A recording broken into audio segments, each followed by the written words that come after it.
Welcome back to New York Talk. This is the instant reaction from the comfort of Mick's home. We're a bit wet and a bit cold, and as camera person's only 8-year-old, so we decided to come into the warmth of the house. A very quiet car journey home. I put a tweet out Mick saying you can't really argue with the result. I thought Hull's chances were many without Victor in the first half, especially. They'd have had a couple more, but God, it's just difficult to take at a minute, isn't it? Yeah, it is. It's really depressing. You know, we held on to a 1-0 lead for 60 minutes or so. First 20 minutes, I thought we were really, really good. And we had them pretty much where we wanted them. But we didn't twist the knife, unfortunately. We let them back into the game, and with the number of chances they created, they were always going to score at least one. So we needed to add to our lead, and unfortunately we just weren't able to do it. We did create. We played two up front, which is great to see. Like I say, in that first 20 minutes, we were very, very good going forward. And albeit it was a deflected goal, I think we were worth that 1-0 lead. But we took our foot off the gas and we let them back into the game and started sitting, even in the first half, sitting deeper and deeper and deeper, and just inviting the pressure. And as we said at the time, I think there were no out ball.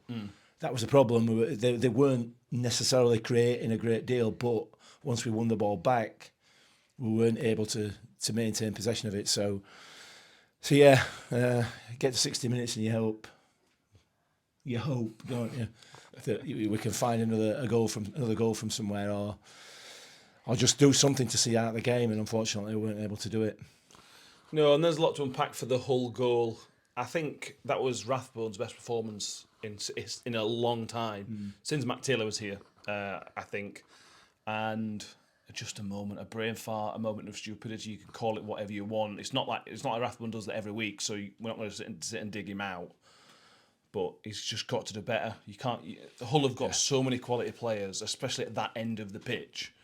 You can't give them an opportunity. And even at Lucas took a massive deflection. Same as the Tiki goal. It took a deflection. Yeah, it was. And it's just looped over Victor's head. But it's our own fault. Yeah, You can't put the blame anywhere else other than Rotherham United, which is you've just got to defend sensibly, and we just didn't. That's what's frustrating about the goals that we're conceding at the moment in the main. Almost entirely. I know that we want to play football. I know that we want to keep possession and everything else, but that was just screaming out for Rose Ed. You know, he'd got himself into a difficult position. He'd backed himself into the corner, and instead of trying to play the neat pass, which I understand why, but I guess with hindsight it's easy to say in it. But Rose Ed was where that should have gone, and unfortunately, they managed to win back possession, but then got a stroke of luck, you know, and our goal took a deflection. It was the first piece of luck I can remember since August of 2023 that's befallen Rotherham United. I can't think of another one. Rose Ed, get rid of it, Ollie, but he didn't, and we paid the price, didn't we? Yeah, you pay it once, you pay it twice, as we did 2 minutes later, wherever it was. I'll be honest with you, that whole period of play is a bit of a blur in my head. I obviously know the guy that scored, but it just seemed that they just lost themselves.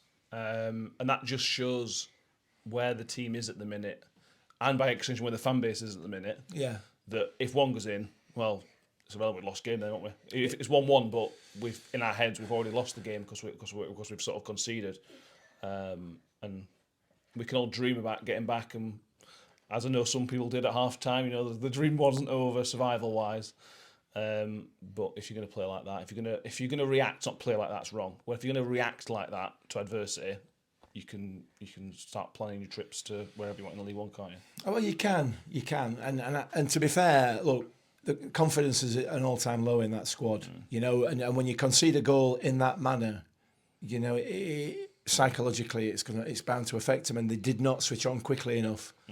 There was a break in play. I can't remember. Like you say, it was a blur to me. Pelts, or I can't remember. Somebody went down injured, didn't there was a break in play, and we just didn't switch back on. It was a good cross from Ryan Giles and a really good finish as well.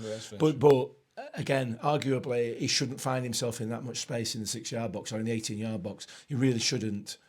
But you know, what can you do?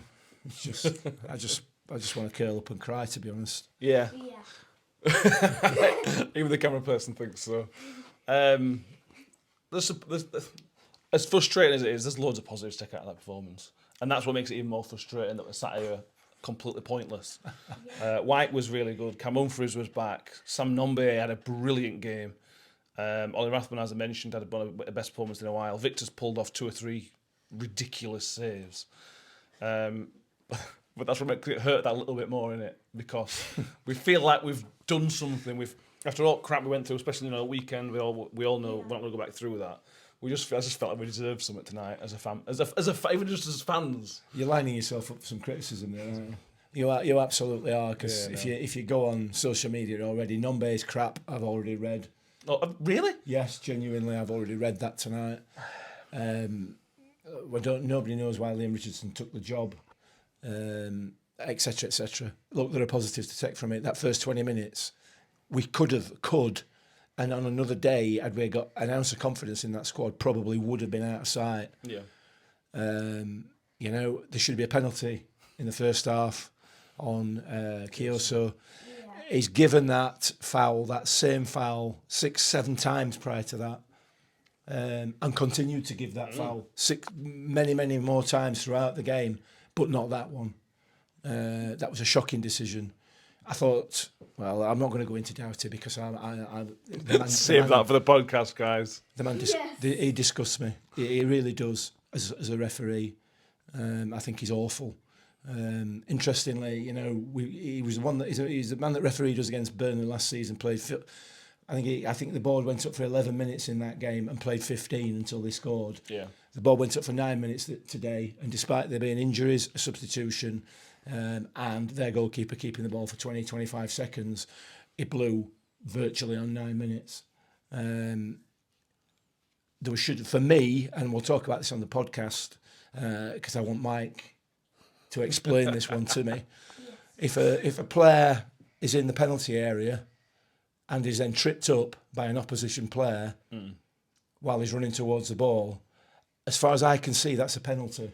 Yeah. I don't see any reason why it's not a penalty. Yeah. That's what happened with Nombe in the second half. It is, yeah. Not given, and he saw it and he signalled that it wasn't a foul. It was a foul. Yeah. So arguably there's 2 penalties there. I'm not hanging my hat on that. I'm not saying that we lost the game because of the referee, because we didn't. We lost the game because we made mistakes. But here we are again. I hate this division. I said this to you on the way back. Even when we get promoted into this division, there's a tinge of sadness that we're coming into it, because it's just horrible. It's a horrible place to play football and watch football ultimately. And tonight I just feel down about it all. And I don't blame the players. I know everybody else does, and that's personal choice, in it. But for me, it's just depressing that we find ourselves in this position, isn't it? That's unprofessional of a camera person to sneeze on. Well, not only that, but it's probably not a bad idea, because I'm talking myself into it. Stress. Thank you. Let's crack it. Let's knock it on, Ed. Thank you, everybody. If you've watched this, because I know if we weren't doing this, I would just want to switch off from Rotherham United content for a day or two. But we are happy to hopefully help some people feel a bit better about it. Not after what I've just said. No. Bit of joint therapy, hopefully. We will be back on Thursday evening for the full review. We've got another game and all. Yes. Another game to talk about, and then another game after that, and another game after that, and another game after that, until we finally get to League One. Please make sure you've subscribed. We're on 1350, I think, now. We can get to 1500 by the end of the season. I feel like we deserve that. Yeah. It'd be the only bright spark coming out of the season, wouldn't it? Yeah, it would. So please subscribe. If you're a Hull fan, again, please subscribe, like the video. I don't think we'll have upset you like we upset the Leeds fans. I haven't finished with that. But yeah, please subscribe. Thank you, Mick, for putting up with us. Thank you, camera lady Amelia. Appreciate your help, and thank you everyone for watching. We'll see you next time. Up the Millers.